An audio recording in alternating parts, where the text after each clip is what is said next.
नमस्कार दोस्तों, आइए सुनते हैं मासिक कालाष्टमी व्रत कथा और इसकी पूजा विधि।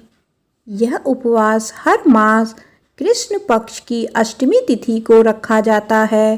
काल भैरव के भक्त साल की सभी मासिक कालाष्टमी पर उनकी पूजा और उपवास करते हैं। काल भैरव की सवारी काले कुत्ते को इस दिन विशेष रूप से भोजन कराना चाहिए। भगवान शिव के दो रूप हैं। पहला बटुक भैरव जिसे सौम्य माना जाता है और दूसरा स्वरूप है काल भैरव का जो भगवान शिव का रौद्र रूप होता है। काल भैरव जयंती पर सबसे मुख्य कालाष्टमी मानी जाती है। इस दिन भगवान शिव भैरव के रूप में प्रकट हुए थे। आइए सुनते हैं मासिक कालाष्टमी की पौराणिक कथा।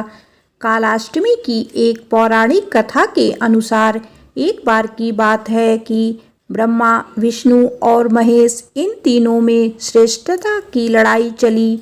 इस बात पर बहस बढ़ गई तो सभी देवताओं को बुलाकर बैठक की गई। सबसे यही पूछा गया कि श्रेष्ठ कौन है।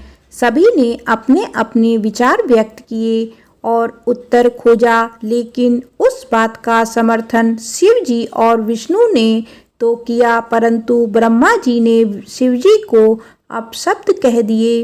इस बात पर शिव जी को क्रोध आ गया और शिव जी ने अपना अपमान समझा।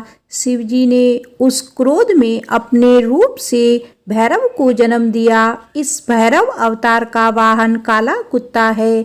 इनके एक हाथ में छड़ी है। इस अवतार को महाकालेश्वर के नाम से भी जाना जाता है, इसीलिए ही इन्हें दंडाधिपति कहा गया है। शिवजी के इस रूप को देखकर सभी देवता घबरा गए।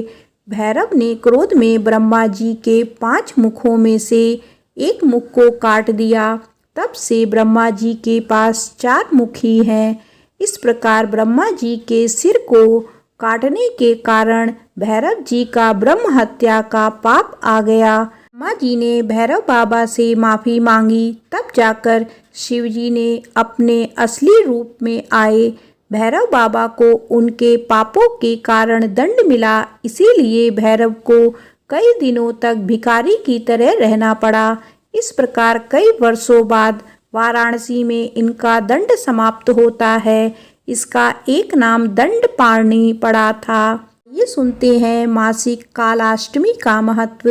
धार्मिक मान्यताओं के अनुसार जो भगवान भैरव के भक्तों का अनिष्ट करता है उसे तीनों लोकों में कहीं भी शरण प्राप्त नहीं होती है। कालाष्टमी के दिन विधि पूर्वक व्रत और पूजन करने से जातक को भय और नकारात्मक शक्तियों से मुक्ति प्राप्त होती है। भगवान भैरव अपने भक्तों की हर संकट से रक्षा करते हैं। इनकी पूजा से शत्रु बाधा और रोगों से मुक्ति मिलती है। जो लोग आपराधिक प्रवृत्ति के होते हैं उनके लिए भगवान भैरव दंडनायक हैं और अपने भक्तों के लिए वे सौम्य और रक्षा करने वाले हैं। ये भैरव बाबा की जय।